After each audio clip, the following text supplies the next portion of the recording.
भाई नमस्कार, आदाब, सत श्री अकाल। गेम शो मजामा के हाल है। मेरी उम्मीद है आप सभी के सभी बहुत ज्यादा अच्छे होंगे। एंड आप सभी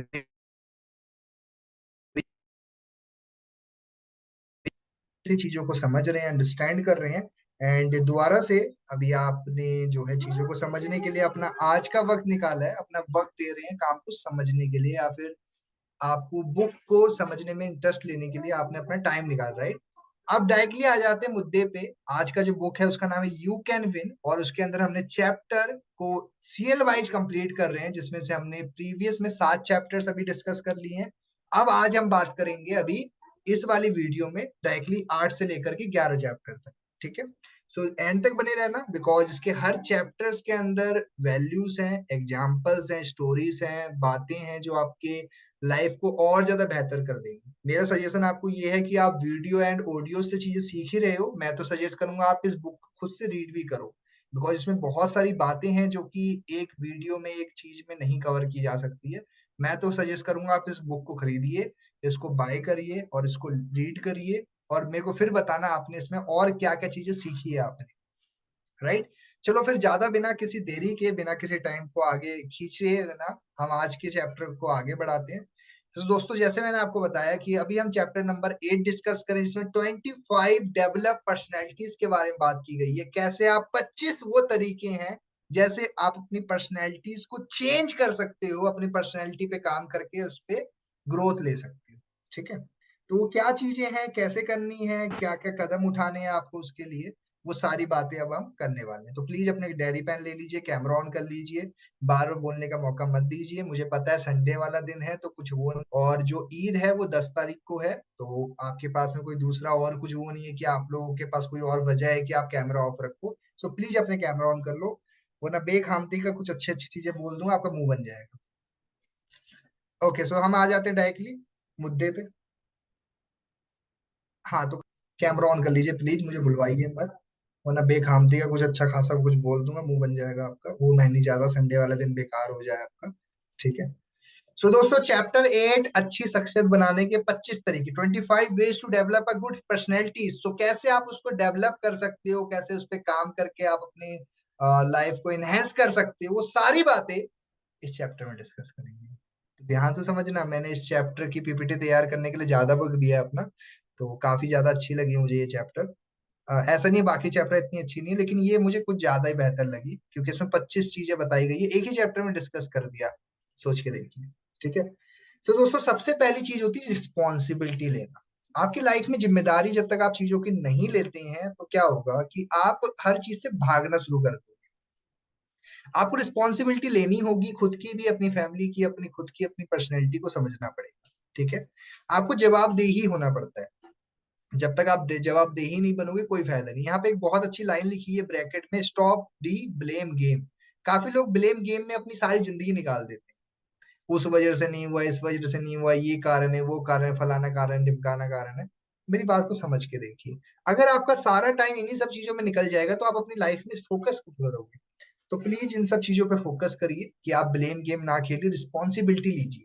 ये कहना छोड़ दो कि, ये कहना छोड़ना है कि हर कोई ऐसा करता है, ऐसा तो कोई नहीं करता, सारा दोस्त तुम्हारा है। ये जो चीजें है ना, ये आपकी ना जिम्मेदारियों से आपको भगा देगी। आपके माँ बाप, आपके गुरु, आपके ऊपर वाले ग्रह नस्त्र, ये सब चीजें बोलना बंद कर दो कि मेरा कर्म खराब है, मेरी जिंदगी बेकार है, भगवान, कोई मैंने पाप किया है उसका सजा मिल रहा है मेरे को, पहले के कर्म होंगे। ये सब कुछ नहीं होता। मैं सीधे बोल दूं, आप लोगों का काम है, करते चलो, ये सब जिंदगी का हिस्सा है। ठीक है। मैं कुछ लोगों को देखता हूँ, कुछ हुआ नहीं हुआ है, कहाँ कहाँ की मुंह उठा के बात उठा लेंगे। एक सॉरी, मैं किसी रिलीजन को कुछ बोल नहीं रहा हूँ, मेरी बात का कोई गलत वे मत निकालना, लेकिन सच बताऊं, आज भी बहुत सारे हिंदुस्तान में एक शहर है, कुछ देश हैं जहां पे लोगों डॉक्टर पे कोई भरोसा ही नहीं करता। फलाना कोई वो है, वो जादू टोना कर देगा या कोई फूक मार देगा, यूं ही बंदा ठीक हो जाएगा। अब मुझे एक बात बताओ, ये सब बातें सोच करके बंदा अपने आप की जिंदगी झंड कर रहा, सॉरी ये सब वर्ड यूज कर रहा हूँ, लेकिन कैसे आप इन सब चीजों को ठीक कर सकते हैं, आप खुद ही सोचिए ना। कैसे कोई इंसान फूक करके किसी को ठीक कर सकता है? अगर फूक करके कोई बंदा ठीक होने लग गया ना, तो अस्पतालों में जो शीशियां होती है ना, उसमें बंदा फूक फूक करके शीशियां रखना शुरू कर दे, मतलब कुछ भी। प्लीज इन सब चीजों से ना थोड़ा अपने आप को बचा के चलो, ये अंधविश्वास कुछ नहीं होते हैं। आप समझदार हो, पढ़े लिखे इंसान हो, 21वीं सदी में जी रहे हो, कर्म कर लो, बस सीधे बोलूं तो आपको। ठीक है, अगर ऐसा कुछ होता तो हम लोग गरुड़ पुराण में या फिर हम भविष्य पुराण में, इन सब पुराणों में पढ़ लेते, या फिर कुछ ना भगवत गीता में बहुत सारी स्पिरिचुअल चीजें उसमें देख लेते हैं। नहीं लिखा हुआ है, पता नहीं कौन कौन बाबा उठ करके आ जाता है, ये करो वो करो, ये हो जाएगा वो हो जाएगा, फलाना हो जाएगा ढिमकाना हो जाएगा। एक पता नहीं कौन से बाबा थे, वो कह रहे थे कि आप उधर जाओ, वहां से 10 किलोमीटर चल के आना, वहां पे ये करना, फलाना करना, ढिमकाना करना, आपकी दिक्कत दूर हो जाओगी, आशीर्वाद। मैं पता नहीं यार क्या आशीर्वाद नौटंकी करते रहते हैं। मैं आपको एक चीज बता देता हूँ, आप लोगों को अपनी एक चीज को समझना पड़ेगा। आप अपनी जिंदगी की रिस्पॉन्सिबिलिटी ले लो, भगवान को माँ बाप के ऊपर मत डालो, अपनी रिस्पॉन्सिबिलिटी खुद समझ लो। ठीक है। इसी तरीके से एक बार की बात है, एक छोटा सा बच्चा खिड़की तोड़ देता है अपने घर का। माँ गुस्सा करती है, अबे भाई क्या कर दिया, क्यों तोड़ दिया? तो वो ये कहता है कि इसने तोड़ा है, इस कुत्ते ने तोड़ा है। तो उसकी माँ बोलती है कैसे तोड़ेगा? तो ये बोलता है कि मैंने कुत्ते की तरफ ये बॉल फेंकी, कुत्ता नीचे हो गया और वो बॉल शीशे पे लग गई। हम अपनी जिम्मेदारियां लेते ही नहीं है, हम दूसरों पे ब्लेम करते रहते हैं। जिम्मेदारियों से मुंह मोड़ना, ये आपको आगे नहीं बढ़ाएगा। आपका कुछ ऐसा ही चेहरा हो जाता है, आप जब जिम्मेदारियों से भागना शुरू कर देते हैं। आपकी सोशल रिस्पॉन्सिबिलिटीज है, समाज में आपकी रिस्पॉन्सिबिलिटी है चीजों को लेकर के। दूसरा कदम, औरों की परवाह करना। कुछ लोग ना औरों की परवाह नहीं करते, उनका वो होता है कि अपना काम बनता, भाड़ में जाए जनता। वो वाली फिलॉसफी फॉलो करते हैं। करो, मैं नहीं बोल रहा कि अपनी मत सोचो, सेल्फिश होना पड़ता है कुछ टाइम पे, लेकिन इतने भी सेल्फिश मत हो जाओ कि आपकी जिंदगी आपके ही इर्द गिर्द घूम रही है, लोगों की कोई परवाह ही नहीं करता। कुछ लोग तो इतने सेल्फिश हो जाते हैं, अपने माँ बाप को भी छोड़ देते हैं, इतने ज्यादा सेल्फिश हो जाते हैं कुछ। लेकिन सेल्फिशनेस उसकी, जब आप खुद की ही परवाह वो करके वो कुछ नहीं कर रहे। परवाह करिए, बहुत ज्यादा इंपॉर्टेंट है। एक दिन एक 10 साल का छोटा सा बच्चा आइसक्रीम लेने के लिए दुकान पे गया। उसने पूछा महिला से कि मुझे एक कोन आइसक्रीम चाहिए, कितने रुपए की है? तो महिला बोलती है 75 सेंट की। तो बच्चा अपने सिक्के गिनता है, और गिनने के बाद में देखता है उसके पास में पैसे कम है। ठीक है, तो वो वेटर को बोलता है छोटे वाली कितने की है? तो वो कहते हैं कि जो है 65 सेंट की। तो वो कहता है ठीक है दे दो। और दोस्तों वो खाने के बाद में वो बाकी कुछ पैसे रख करके चले जाता है। लड़की जाती है, देखती है कि इसके पास तो 75 सेंट थे, लेकिन इसने छोटी आइसक्रीम खाई और मेरे बारे में भी सोचा, और इसने बाकी पैसे मेरे को टिप के तौर पे रख के चले गया। कहानी छोटी सी है, लेकिन समझने वाली ये है कि आप जब अपनी भी बारे में भी सोचते हो और दूसरे के बारे में भी सोचते हो, तो लोग भी आपकी परवाह करते हैं। राइट, मैं नहीं कह रहा कि आपको ये करना है वैसे करना है, लेकिन आपको समझना पड़ेगा। राइट। तीसरा कदम है, सबके जीत के बारे में सोचिए, सबके जीत के बारे में सोचिए। राइट। एक आदमी ने मरने के बाद में जो है सेंट पीटर ने उनसे पूछा कि तुम्हें स्वर्ग में जाना है या नरक में जाना है? एक आदमी मर गया, उसके बाद उससे पूछा कि भाई तू बता, भाई तुझे नरक में जाना है स्वर्ग में जाना है?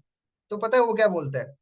कि भाई मेरे को दोनों जगह जाना है, मुझे देखना है वहां पे होता क्या है। तो वो पहले जाता है नर्क में, और नर्क में देखता है सब लोग ना छुप छुप के खा रहे हैं, अपना अपना खाना लेकर के अपने मतलब से मतलब रख रहे हैं, और वो देख करके बड़ा हिचकिचाता है यार कि ये क्या हो रहा है।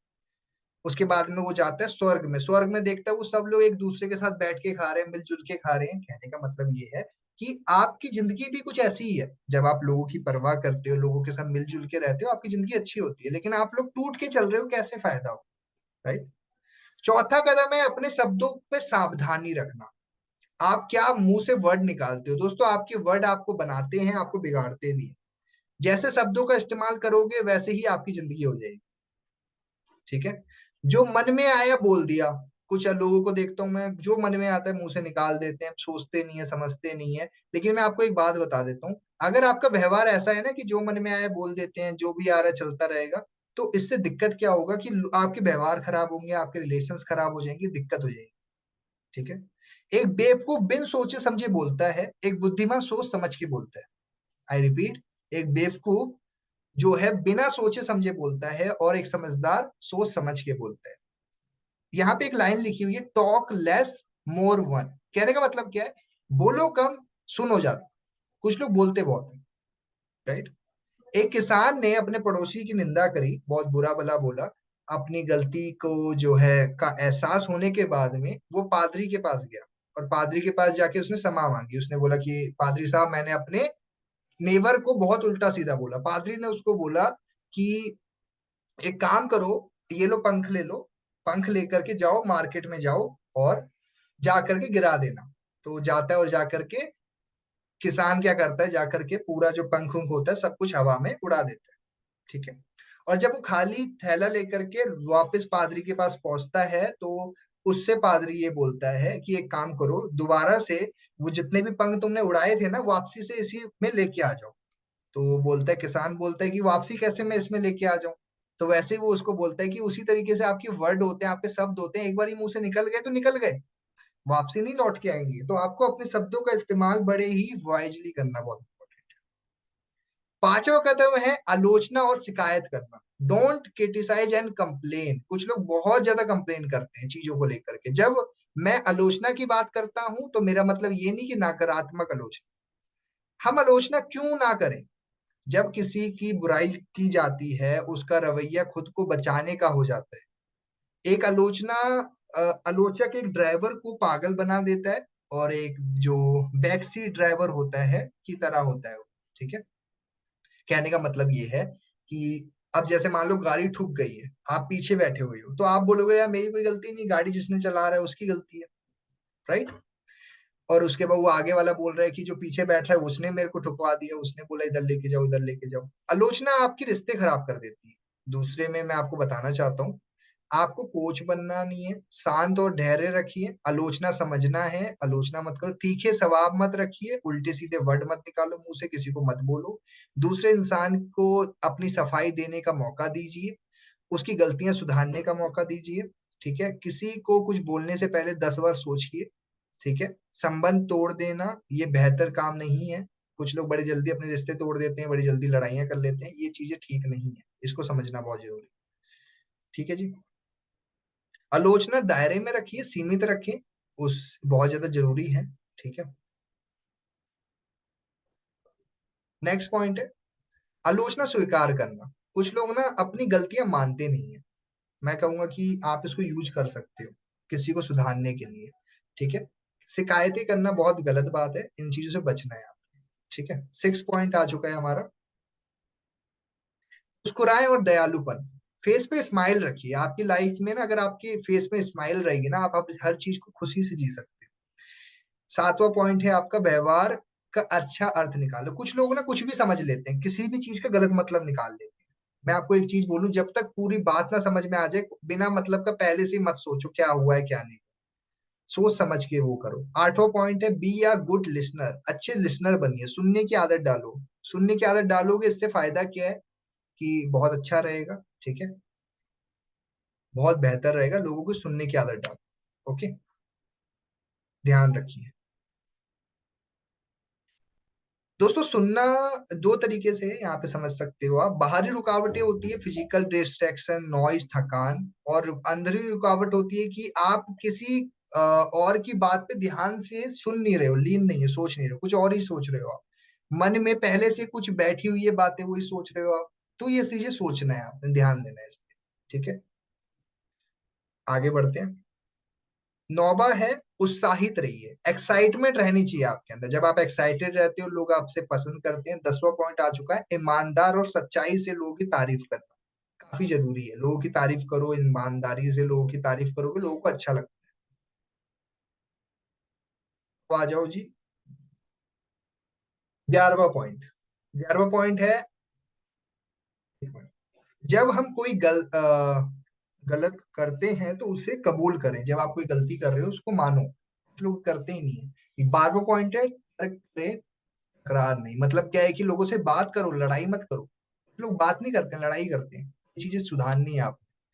13वां पॉइंट है पीछे बातें नहीं करना। पीछे लोगों की बातें करना बहुत गलत बात है। सोच समझ के बात करो।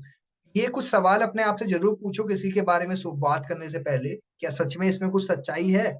क्या ये उदारता है? क्या ये जरूरी है इस पे बात करना? इस अफवाह तो हो सकती है, अफवाह भी तो हो सकती है। ठीक है। ये सब चीजें पहले सोच समझ के किसी के पीछे पीठ पीछे बात करना। 14वां पॉइंट है अपनी वादा जो वचनबद्धता, अपनी जो बात बोल दी है उस पर बंधे रहो। ठीक है।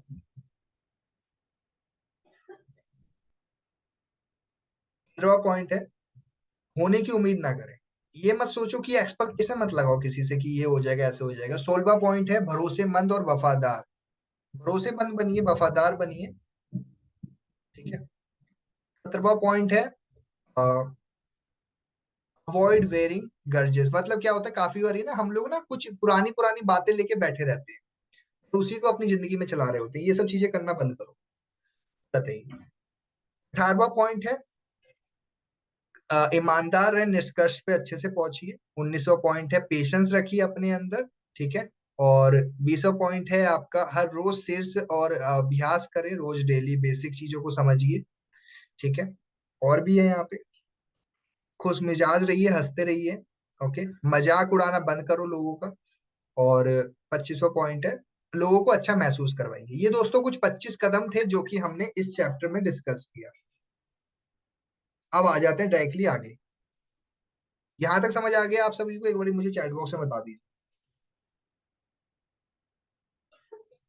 यहाँ तक समझ आ गया तो बढ़िया बात है, फिर मैं आगे।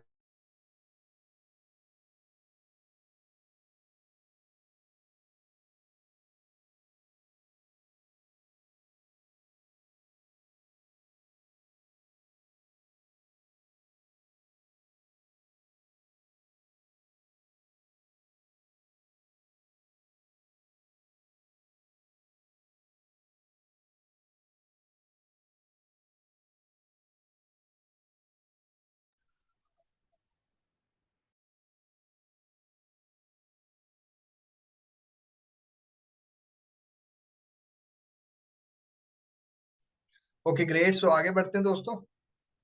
हमने अभी तक के अंदर 8 चैप्टर्स कंप्लीट करे हैं। अब आगे बढ़ते हैं, 8 9 हो चुके हैं ऑलमोस्ट। 9वां चैप्टर। 9वां चैप्टर है अच्छी आदतें डालनी। दोस्तों आप जब तक अच्छी आदतें अपने अंदर नहीं लाओगे, जब तक कुछ हासिल नहीं होता है। कुछ लोग मैं देखता हूँ अपने अंदर आदतें बिगाड़ के बैठे हुए हैं। आदतें बहुत जरूरी है, राइट। आपने अपनी अच्छी आदतें लानी है अपने लाइफ के अंदर। जब अच्छी आदतें आपकी लाइफ में आती है तो ऑटोमेटिकली अच्छा काम होने लग जाता है ना। हम छोटे छोटे कामों में सोच करके करते हैं, राइट। अच्छी आदतें डालनी पड़ेगी आपको। 9 पॉइंट हमारा ये है कि आपने अच्छी अच्छी आदतें अपनी लाइफ के अंदर लानी है। कैसे आप एक अच्छी आदत ला सकते हो अपनी लाइफ, ठीक है। किसी भी काम को बार बार करने से वो आदत आपकी लाइफ का हिस्सा बन जाती है, ठीक है। हम आदतों के आदी बन सकते हैं। आप जैसी आदतें डालोगे वैसे आपकी लाइफ में होगी, चाहे वो अच्छी किताबें पढ़नी हो, चाहे वो फोन चलाना हो, चाहे कोई भी हो। आपने एक फॉर्मूला सुना हुआ गीगो? गीगो का मतलब होता है गार्बेज इन गार्बेज आउट। अच्छी बातें मन में लाओ, अच्छी बातें विचार करो, अच्छी बातें सोचिए। जब आप बेकार चीजें सोचोगे, अच्छी चीजें बेकार लेके आओगे दिमाग के अंदर, तो बेकार चीजें ही आपकी लाइफ का हिस्सा बन के रह जाएगी, ठीक है जी। तो हमने ये चैप्टर का कहने का मतलब क्या है, जो हमने समझना है कि आदतों पे काम करना है हमारे को, हमारी आदतें अच्छी होनी चाहिए। अब आ जाते हैं नेक्स्ट चैप्टर की तरफ। हमारा नेक्स्ट चैप्टर है 10वां चैप्टर, जो अभी ही मैंने डिस्कस किया था, लेकिन मैं शॉर्ट में समझा देता हूँ आपको दोबारा से।